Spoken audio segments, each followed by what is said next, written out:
Naniniwala ba kayo sa mga kasabihan ng mga matatanda na nasa huli ang pagsisisi? Pues kung naniniwala kayo, para sa inyo ang kwentong to. Itago na nga lang pala natin siya sa pangalang Ella.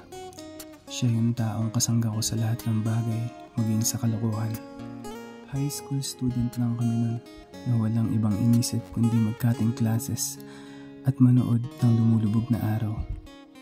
Wala kaming pakialam sa mga taong nakapaligid sa amin. Basta kaming dalawa, merong sariling mundo. Hanggang sa unti-unting nagbago yung pakiramdam ko para sa kanya.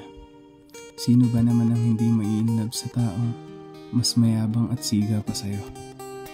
Hindi ko yun sinabi sa kanya. At yun yung bagay na pinagsisisihan ko hanggang ngayon. Hanggang isang araw, nagpaalam siya sa akin. Lilipat na raw sila ng bahay at ibig sabihin, lilipat na rin siya ng eskwelahan. Di ko maipaliwanag yung pakiramdam ng mga oras na nagpaalam siya. At alam ko, hindi rin okay sa kanya. Ayaw lang niya magpahalata. Lumipas ang linggo, buwan, taon, at hindi na kami muling nagkita. Nagkaka-chat at nagkaka-text nung una, pero unti-unti na rin nawala. Umabot ng maraming taon hanggang isang araw muli kaming nagkita, pero hindi na katulad ng dati.